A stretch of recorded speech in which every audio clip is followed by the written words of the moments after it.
Hey y'all, thank you so much for tuning in to another video. My name is Sharanda.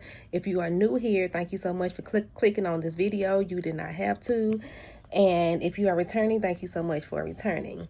So I want to talk about something that goes back to 22 years ago, but it stands today. And God brought it to my attention. And I know when he brings things to my attention that I'm supposed to talk about it so that I can help somebody else. And I hope and pray that that is something that you all do as well. If something has happened in your life and God has brought you through it, that you are supposed to share, okay? So that is what I'm going to be doing right now. But again, welcome to the video, welcome to the channel, and I hope and pray that you stay and that you learn something from this message that I am about to deliver. So if you can see from the title, it says, My Pregnancy Walk of Shame into Church. So this was 22 years ago. I did the pregnancy walk of shame into the church building. And for 4 Sundays straight, I heard sermons about fornication. So at that time, I felt like I had disappointed my preacher because he kept preaching about fornication. And also I felt like I had disappointed my adopted mom as well. So much so that before I went to work, I had wrote her a letter, y'all, telling her that I was scared to come back home. And she came up to my job, y'all. She came up to my job and she don't even drive outside of the city limits. But she had her friends to come and bring her to my job to tell me that she already knew that I was pregnant, okay? But I was still ashamed. I really was. But no matter how ashamed I was, y'all, I still kept coming to church. I kept coming, okay? I kept walking in there.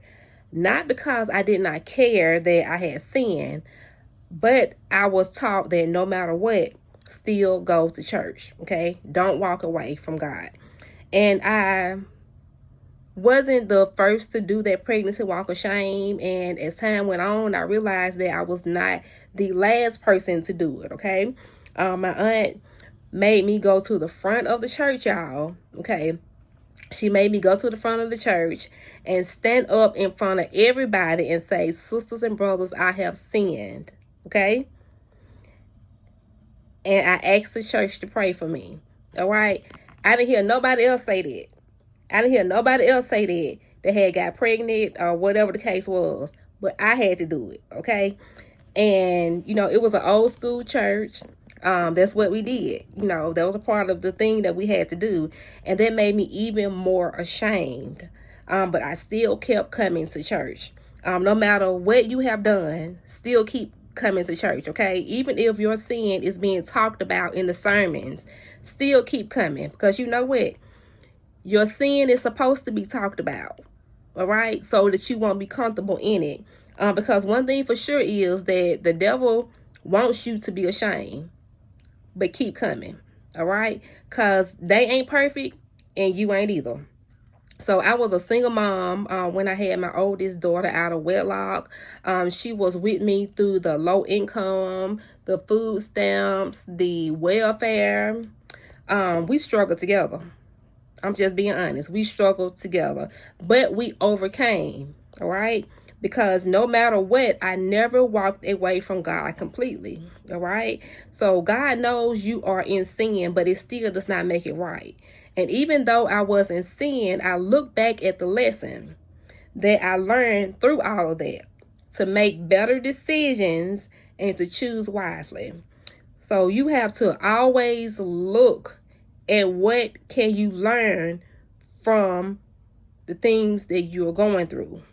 Because life is all about lessons.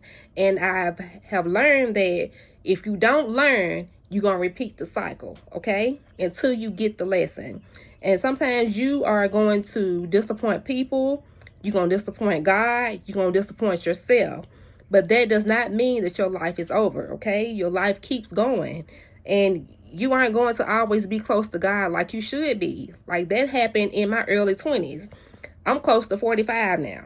Okay, that happened in my early 20s. Unfortunately, it's not many in their 20s that are close to God, that are set apart in their 20s. But God will bless it as you continue and give you that spiritual maturity that you need. But you have got to learn from your decisions, all right? And a lot more fornication went on during that time, okay?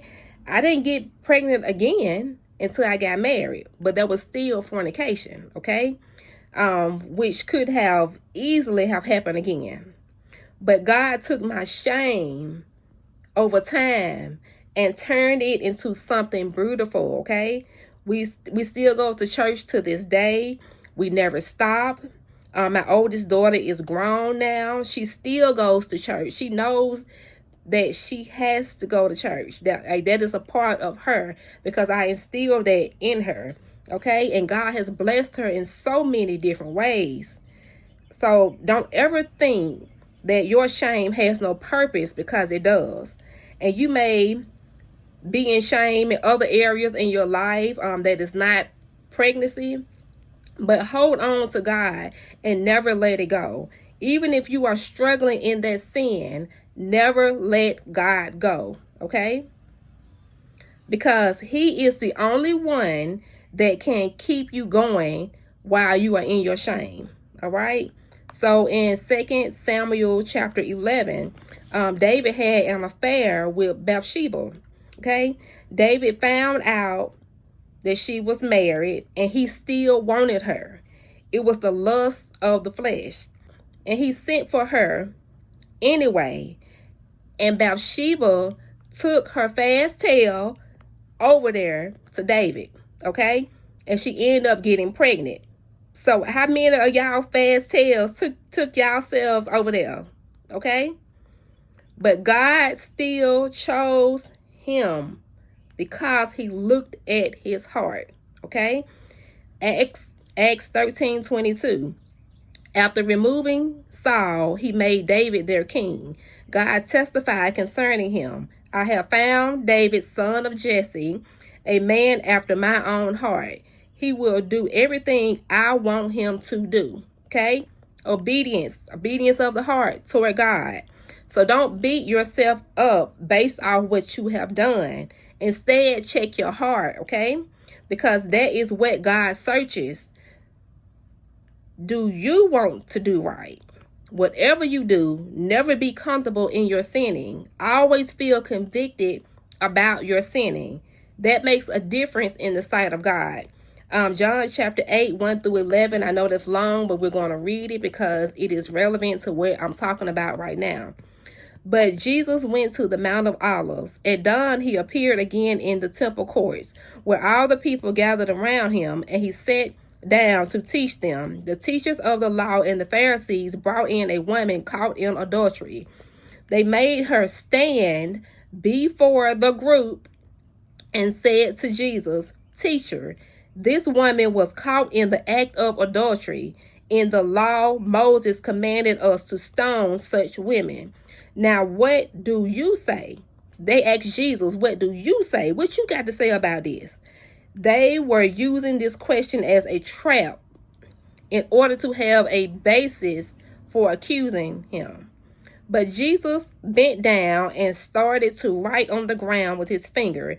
When they kept on questioning him, he straightened up and said to them, "Let any one of you who is without sin be the first to throw a stone at her." Again, he stooped down and wrote on the ground. At this, those who heard began to go away one at a time. Yes, bye-bye, okay? The older ones first, that should have known better, but they did not. Until only Jesus was left with the woman still standing there. Jesus straightened up and asked her, "Woman, where are they? Has no one condemned you?" "No one, sir," she said. "Then neither do I condemn you," Jesus declared. "Go now and leave your life of sin." Nobody could condemn her because Jesus had already spoken. He said, "Let any one of you who is without sin be the first to throw a stone at her." The older ones left first because they had sin too. They knew it. But they was trying to throw stones at her. Nobody was left around the woman but Jesus, okay? He kept this woman. Even though she was in adultery, God could have thrown her away. He could have had her stoned, but he kept her. He kept me, and he will keep you too if you want to be kept. So I hope this message has encouraged somebody in this world today, okay? Even if it was just one person, then I have done my job. So please make sure you subscribe and tune in to this ministry. Comment if this video relates to you in any kind of way at all. And if you are returning, I love you all so much to pieces with the love of Christ. All right? And I will see you all in the next video.